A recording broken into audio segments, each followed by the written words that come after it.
শিক্ষার্থী বন্ধুরা, আশা করছি সবাই ভালো আছো। তো আজকে আমরা দেখব একাদশ শ্রেণীতে ভর্তির ফর্ম পূরণ প্রক্রিয়া। আমার হাতে যে নমুনা ফর্মটা রয়েছে এটা পীরগঞ্জ সরকারি কলেজ ঠাকুরগাঁও, এটা ব্যবসা শিক্ষা শাখার জন্য। তো আশা করছি অন্যান্য কলেজের সাথে এই কলেজের ফর্মের কিছুটা হলেও মিল থাকবে।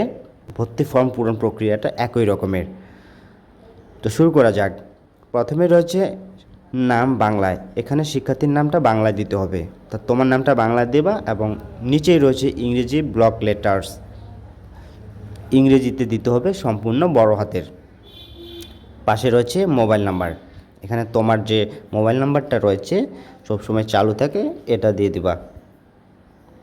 2 নম্বর, পিতার নাম বাংলায়, ইংরেজিতে ব্লক লেটার্স, প্রথমে বাংলায় তারপরে ইংরেজিতে বড় হাতের অক্ষর, তারপরে পিতার এনআইডি নম্বরটা দিয়ে দেবা।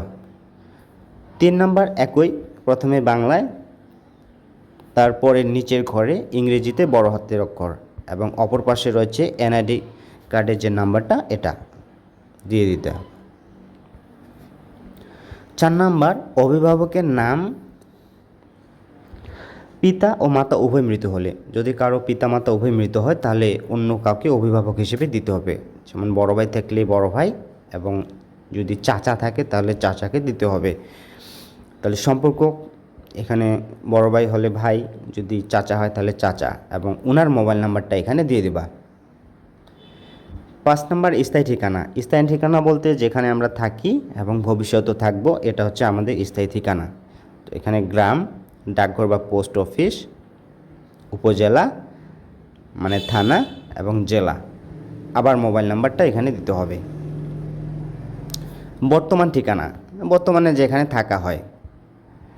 বর্তমান ঠিকানা এবং স্থায়ী ঠিকানা অনেক সময় একই থাকে, তো একই হলেও সমস্যা নাই।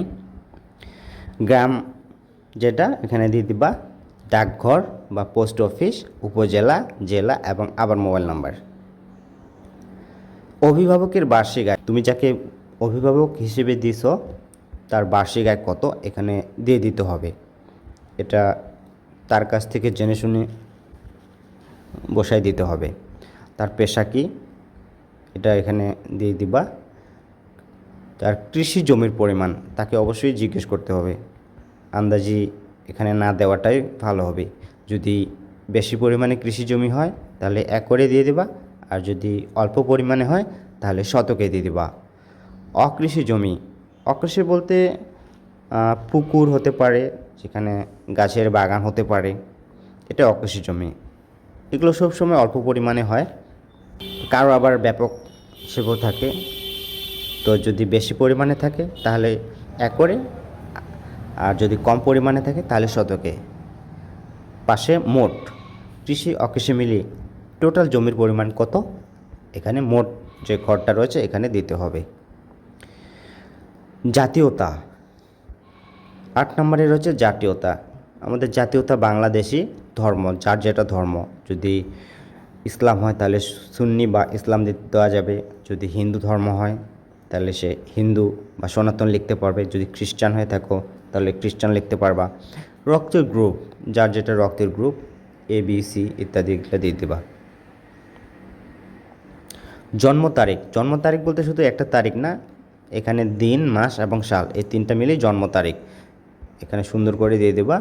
জন্ম সনদ নম্বর, জন্ম সনদ বলতে জন্ম নিবন্ধন নম্বর এখানে দিয়ে দিতে হবে। 16 ডিজিট অথবা 17 ডিজিটের যে জন্ম নিবন্ধন নম্বরটা থাকে এখানে বসায় দিয়ে দিতে হবে।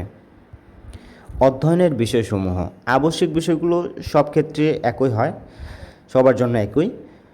প্রথমে বাংলা, ইংরেজি, তথ্য ও যোগাযোগ প্রযুক্তি, এটা দেওয়াই আছে।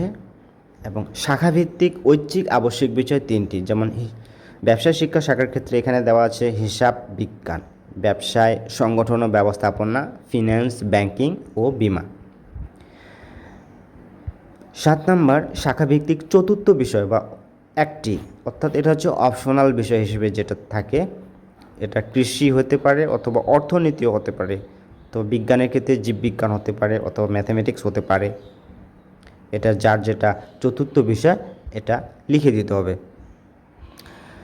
11 নম্বর, এসএসসি অথবা সমমান পরীক্ষার বিষয়, এখানে এসএসসি পরীক্ষার সম্পূর্ণ বিস্তারিত তথ্য দিতে হবে।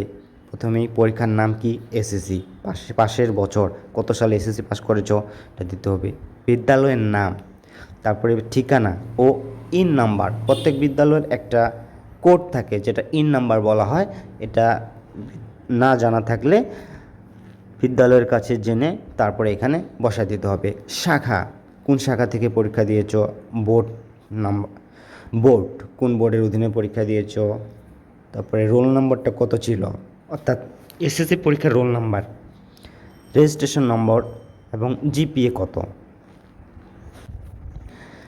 12 নম্বরে কিছু শর্ত রয়েছে, শর্তগুলো অবশ্যই পড়ে নিতে হবে। যেমন উপরে বর্ণিত তথ্যসমূহ সত্য সঠিক, আমি কলেজের বিধানসমূহ মেনে চলতে বাধ্য থাকব, কলেজের 75% ক্লাসে উপস্থিত থাকতে বাধ্য থাকব, কলেজের শান্তি শৃঙ্খলা ও নিয়ম পরিপন্থী কাজে জড়িত থাকলে অথবা ভুল তথ্য প্রদান করলে তার জন্য কর্তৃপক্ষ প্রদত্ত যে কোনো শাস্তি গ্রহণে বাধ্য থাকব।